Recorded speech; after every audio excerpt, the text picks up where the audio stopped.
नमस्कार, मैं राशि। आप देख रहे हैं सी न्यूज भारत। वक्त हो चुका है खास खबर का। खबर बांदा से है, जहां कमासिन समाजवादी पार्टी की जन संवाद यात्रा बुंदेलखंड प्रभारी पार्टी के सचिव महेश कश्यप ने प्रेस वार्ता में कहा कि दलितों, आदिवासी पिछड़ों और हक का अधिकार दिलाने के लिए जनसंवाद यात्रा 18 दिसंबर से जालौन से प्रारंभ करते हुए बुंदेलखंड में भ्रमण कर 12 मार्च को झांसी में समाप्त होगी। उन्होंने कहा कि यात्रा में जन जन में जागरूकता का भाव पैदा करते हुए दलितों, आदिवासियों और पिछड़ों की एकता को देखकर भाजपा घबरा गई है। सपा के प्रदेश सचिव महेश कश्यप ने यह भी कहा कि सपा के कार्यकर्ता तेंदुरा निवासी रामलाल जयंत पत्रकार, जो कि प्रधान भी हैं, यहां उनका संवाद यात्रा का कार्यक्रम निर्धारित किया गया था। ये कार्यक्रम ना हो, इस कारण एक दलित पत्रकार प्रधान को गोली मार दी गई। प्रदेश में कानून व्यवस्था समाप्त होती जा रही है। सपाइयों को टारगेट किया जा रहा है। आने वाले समय में पीडीए के लोग एकजुट होकर सपा की सरकार में प्रदेश में बनाएंगे। उन्होंने कहा कि भाजपा जातीय जनगणना कराने से कतरा रही है। पत्रकार वार्ता में जिला पंचायत सदस्य इंद्रजीत यादव, बच्चूलाल यादव, चंद्रकांत यादव, अरुण यादव, लोहिया वाहिनी चंद्रभान यादव, धर्मेंद्र यादव, शिक्षक कमलेश यादव सहित दर्जनों सपाई उपस्थित रहे। और मैं झांसी जनपद का पूर्व जिला अध्यक्ष, वर्तमान में समाजवादी पार्टी उत्तर प्रदेश में सचिव हूं और पीडीए जन संवाद यात्रा बुंदेलखंड का संयोजक भी हूं।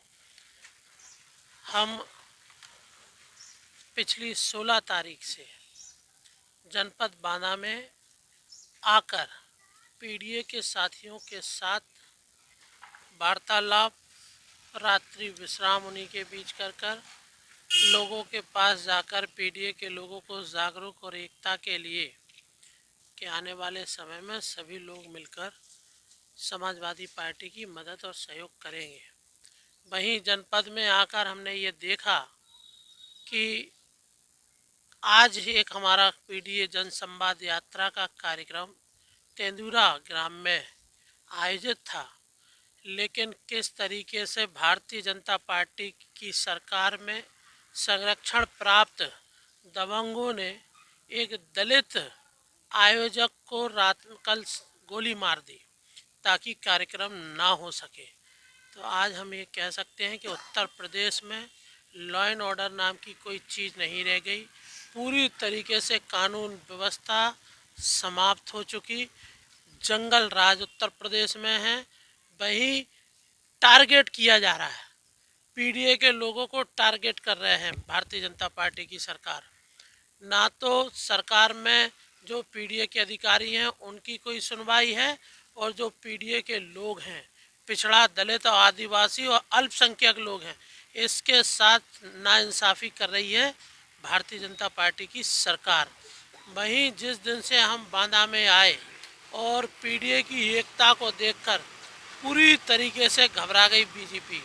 अब इन्हें ये लग रहा है जिस तरीके से पार्लियामेंट इलेक्शन में इन्हें मुँह की खानी पड़ी और ये चुनाव हार गए, यही पीडीए के लोग 2027 में समाजवादी पार्टी की पूर्ण बहुमत की सरकार बनाने वाले, इसलिए इस तरीके की घटनाओं को ये अंजाम देंगे।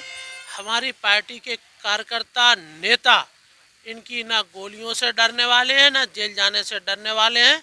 आने वाले वक्त में समाजवादी पार्टी की फुल बहुमत की सरकार पीडीए के लोग बनाने के लिए तैयार हैं। इस यात्रा का क्या उद्देश्य है और यह यात्रा कहां से कहां तक जाएगी? यह यात्रा 18 दिसंबर को जालौन उरई से प्रारंभ हुई और यह यात्रा बुंदेलखंड के 7 जिलों 1900 विधानसभाओं में होकर 12 मार्च को झांसी में इसका समापन होगा। इस यात्रा का मुख्य उद्देश्य जो हमारे पीडीए के परिवार के लोग हैं, दलित हैं, आदिवासी हैं, पिछड़े हैं, महिलाएं हैं, नौजवान हैं, किसान हैं, इन सब लोगों को एकजुट कर आखिर जाति जनगणना क्यों नहीं करा रही सरकार।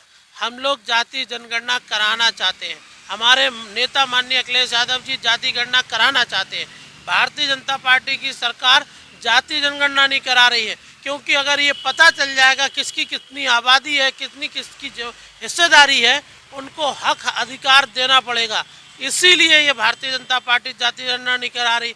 हम लोगों से अपील कर रहे हैं कि जाति जनगणना के लिए और संविधान बचाने के लिए और अपना हक अधिकार पाने के लिए जाति जनगणना के संबंध में सब लोग एकजुट होकर आने वाले समय 2027 में समाजवादी पार्टी का सहयोग करें, मदद करें, फुल बहुमत की सरकार बनाएं।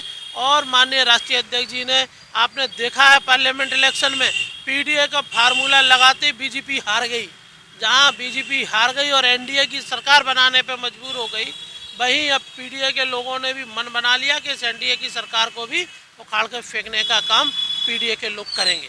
वर्तमान समय में पीडीए की क्या स्थिति है और इनमें क्या क्या सुधार की आवश्यकता है? पीडीए के लोग समाजवादी पार्टी से जुड़ रहे हैं और पीडीए का ही नतीजा है 2024 पार्लियामेंट इलेक्शन।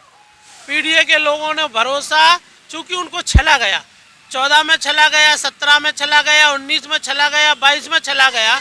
अब पीडीए के लोग समझ गए हैं कि ये हमारे वोट तो ले लेते हैं, हमें कोई लाभ, कोई हमारे जो हक अधिकार की बात है वो भारतीय जनता पार्टी नहीं कर रही है।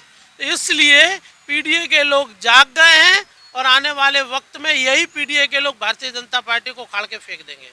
बांदा से सी न्यूज संवाददाता रामकृपाल यादव की रिपोर्ट। फिलहाल इस खास खबर में बस इतना ही। देश और दुनिया की बाकी खबरों के लिए आप देखते रहिए सी न्यूज भारत।